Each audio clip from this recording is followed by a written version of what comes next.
Assalamualaikum warahmatullahi wabarakatuh. Rekan-rekan sekalian, kembali kita berjumpa di Jejak Semesta 65 Channel.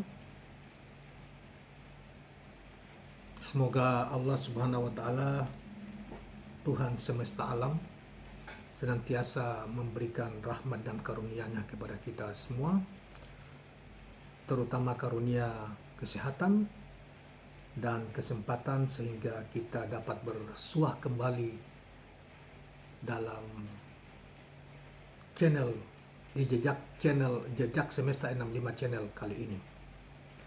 Kawan-kawan sekalian, kali ini kita akan coba untuk mengemukakan atau membacakan satu tulisan yang amat menarik dan menyentuh terkait dengan Hari Pahlawan Nasional kita, yaitu tepat pada 10 November 2022, jatuh pada hari ini, hari Kamis.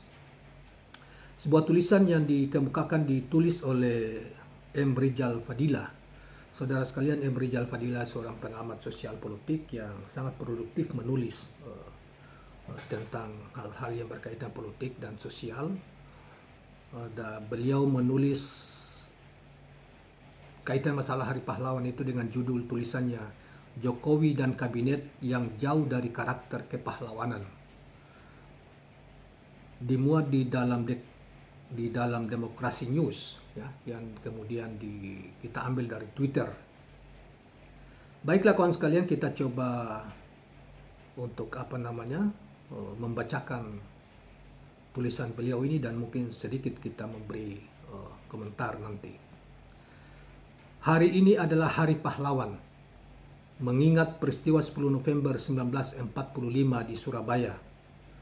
Terbunuhnya Brigadir Jenderal Malabi memicu kemarahan Inggris yang mengancam akan menggempur rakyat Indonesia. Ultimatum tidak diindahkan. Di bawah komando Bung Tomo, rakyat Indonesia melakukan pertempuran di Surabaya. Seruan menyerah Mayor Jenderal Manser dijawab dengan tembakan perlawanan. Takbir Bung Tomo menggetarkan. Kiai dan ulama turut berperang bersama para pemuda dan elemen lainnya. Korban berjatuhan. Para pahlawan telah memberi kontribusi bagi negeri.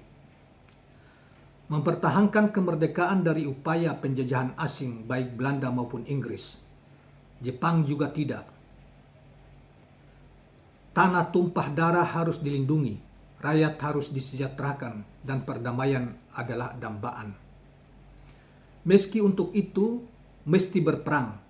10 November 1945 telah memberi pelajaran. Perjuangan heroik bersandar agama untuk mempertahankan kedaulatan negara adalah kepahlawanan hakiki. Parameter ini sulit untuk disematkan kepada Presiden Jokowi dan kabinetnya. Meski tanpa harus menyebut pengkhianat negara, tetapi kepahlawanan masih jauh panggang dari api.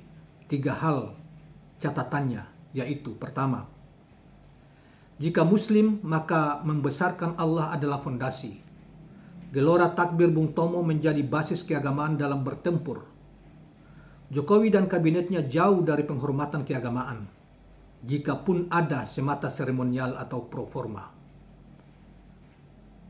Umat Islam diwanti-wanti dengan isu radikalisme dan intoleransi.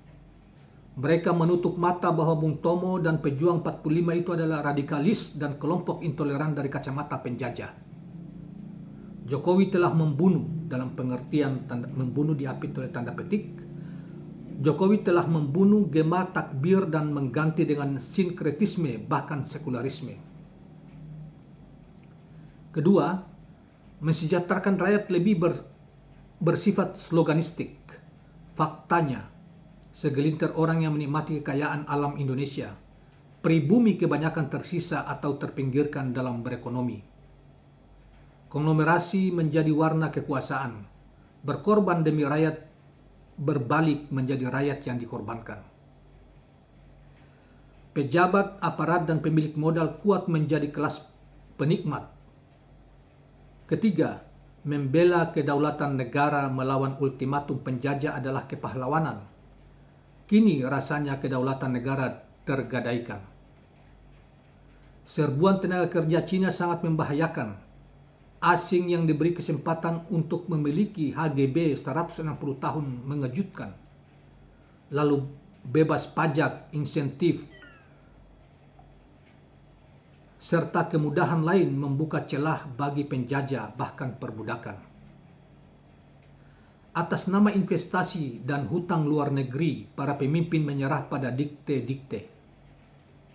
Hilang slogan berdiri di atas kaki sendiri, "Go to hell with your aid," kata Bung Karno, atau usir Hoa Kiau dan waspada pada bahaya kuning.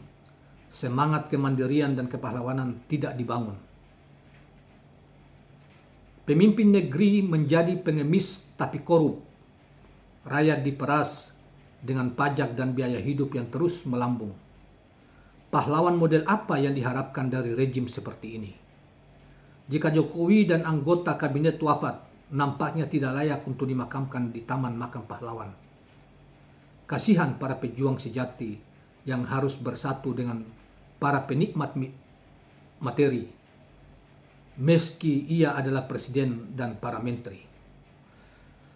Selamat Hari Pahlawan, Allahu Akbar, 10 November 2022. Kawan-kawan sekalian, inilah sebuah tulisan yang singkat yang sangat menyentuh terkait dengan peringatan Hari Pahlawan 10 November 2022 hari ini.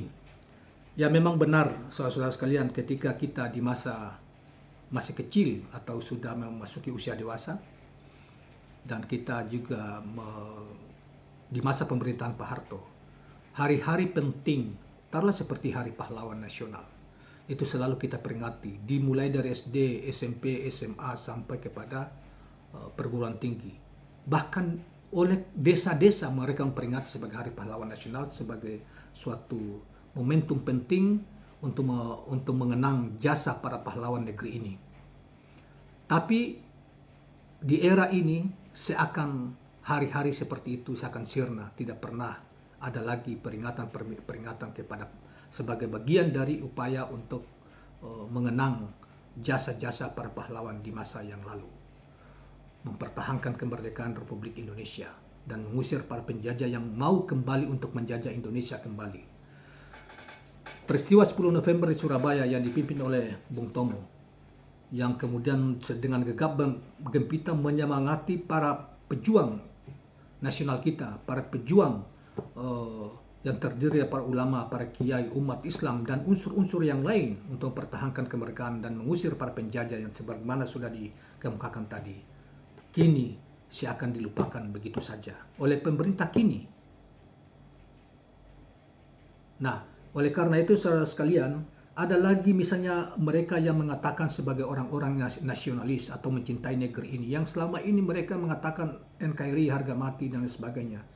Tetapi mereka, ketua-ketua partai mereka, ketua-ketua partai yang berkuasa hari ini, mereka lebih condong pergi ke luar negeri untuk mengunjungi misalnya Ketua Umum PDIP dan Ibu Puan mengunjungi Korea Selatan dan mengunjungi memberi keprihatinan terhadap orang-orang yang gugur ketika memperingati Hari Halloween. Sungguh suatu ironi yang luar biasa, yang mereka yang selama ini mengatakan diri sebagai orang-orang yang berpaham nasionalis. Nah, kemudian gegap gempita takbir yang dikumandangkan oleh Bung Tomo dengan slogan Allahu Akbar untuk mengusir para penjajah. Hari-hari ini kata-kata itu jika diucapkan oleh kelompok-kelompok orang yang membangun semangat nasionalisme dengan slogan-slogan seperti ini, akan dengan mudah dicap sebagai orang-orang radikalis, ekstremis, dan lain sebagainya, atau teroris bahkan. Luar biasa. Oleh karena itu, saudara-saudara sekalian, kita yang waras, kita yang berbudi, mau berterima kasih kepada jasa-jasa para pahlawan kita. Jangan kita sekali-kali melupakan hari momentum 10 November 10 setiap tahun itu kita harus peringati sebagai Hari Pahlawan Nasional kita, sebagai wujud terima kasih kita, dan kita memelihara semangat itu dari intervensi negara-negara asing terhadap negeri kita dan menjaga rakyat kita agar bisa sejahtera, menjadi pemilik dari bangsa ini atau dari negeri ini. Saudara sekalian, mudah-mudahan ketika bergantinya waktu dan silih bergantinya pemerintahan, setidaknya di pemilu yang akan datang kita bisa menghasilkan seorang pemimpin yang bisa membangkitkan semangat itu kembali dan selalu mengingatkan kita pada memori kita pada peristiwa-peristiwa yang telah dilakukan diperjuangkan oleh para pahlawan-pahlawan kita di masa yang lalu. Demikianlah kawan-kawan sekalian, semoga tulisan ini menginspirasi dan selalu mengingatkan kita, dan kita selalu belajar bahwa di sepanjang sejarah perjalanan bangsa ini selalu saja ada peristiwa-peristiwa yang perlu kita ingat dan tetap kita ambil nilai-nilai untuk nilai-nilai perjuangan mereka untuk kita aktualisasikan dalam kehidupan kita sehari-hari dalam konteks kehidupan berbangsa dan bernegara. Dan semoga pemimpin yang akan datang, hasil pemilu 2024 yang akan datang, bisa setiap peristiwa-peristiwa dalam perjuangan bangsa ini diperingati kembali seperti pada masa-masa yang lalu untuk mengingatkan generasi-generasi kita hari ini maupun di masa-masa yang akan datang. Terima kasih, semoga bermanfaat. Jangan lupa subscribe, like, dan share channel ini. Assalamualaikum warahmatullahi wabarakatuh.